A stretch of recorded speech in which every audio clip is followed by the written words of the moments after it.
Madam Speaker, though he has already finished, the honorable member was on the floor.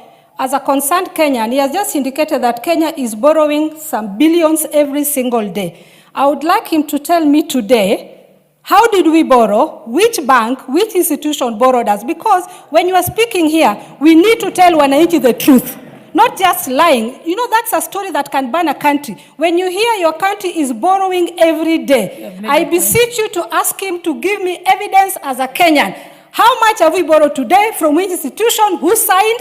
Where is the money? Please make this clear to us as wananchi wants to know on their behalf as a Migori member of parliament. You've made your point. Honorable Ndindi, I'll give you 1 minute. Honorable Speaker, I don't know how to respond because it's hard to respond to such kind of an issue. Honorable Speaker, just advise the member that the data of Kenya is literally available even now in the Central Bank of Kenya. And it is difficult for me to do your job. Currently, as it is, Honorable Speaker, when this government came in, that is how it is, Honorable Member, the debt of Kenya was 8.7 trillion Kenya shillings. As we talk today, the debt of Kenya is over 12.5 trillion Kenya shillings. And therefore, we have borrowed over 3.5 trillion Kenya shillings in a span of less than 3 years. And therefore, if you divide that by the number of days, I have actually given a discount. We are borrowing more than 3.5 billion every single day, and that is unpalatable. You have clarified. Thank you. Honorable Ndindi Rose, I think Honorable Fatuma, everyone is entitled to their opinion. No, everybody is entitled to give their opinion.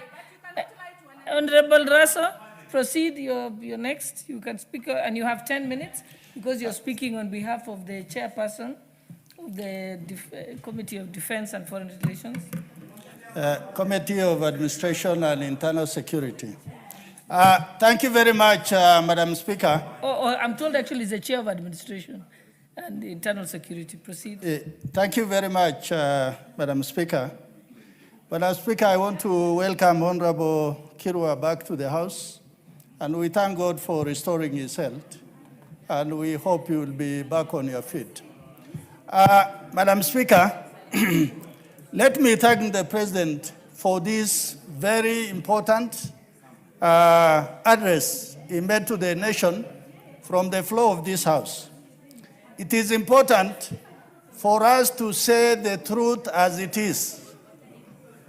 You know, Madam Speaker, leaders rise and they make their countries rise at the right time.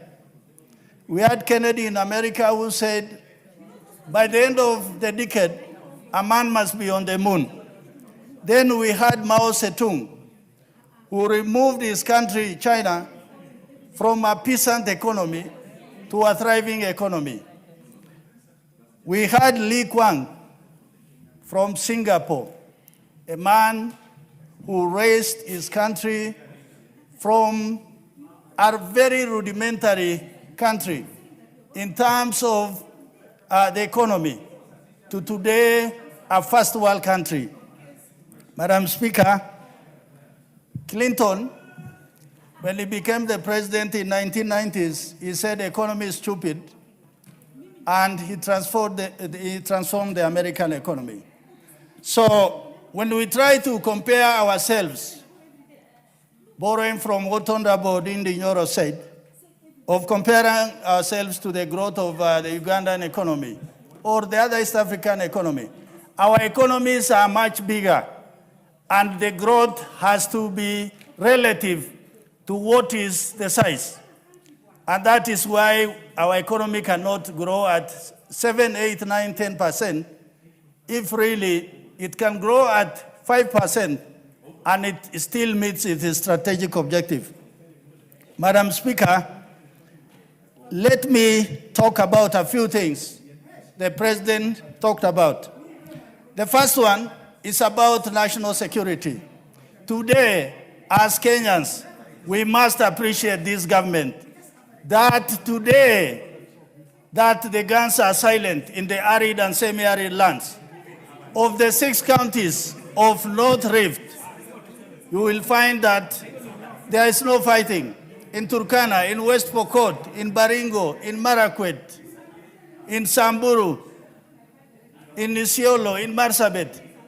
This shows the security investment by this government by improving the governance architecture of having DCCs, ACCs, by having more police stations, having more boots on the ground.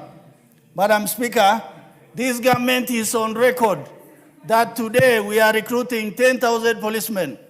That has not happened before in the previous administration. It is good to say when it works and when it is positive. We cannot always be prophets of doom. Madam Speaker, on agriculture and food security, at the beginning of his leadership, the president said, we are not going to subsidize consumption, we are going to subsidize production. Today, when you go to supermarket and you find that food is relatively more affordable than at the beginning in 2022, then it means the agriculture sector is working. Furthermore, when the president says that he's going to build dams in arid and semi-arid land, in Wajir, in Mandera, in Marsabit, in Garissa, in Tana River, because 80% of Kenya is arid and semi-arid land. These are the places where we are likely to have more land and expand land for agriculture. Madam Speaker, on the issue of infrastructure, you know, the reason why infrastructure is more important is for predictability in terms of traveling.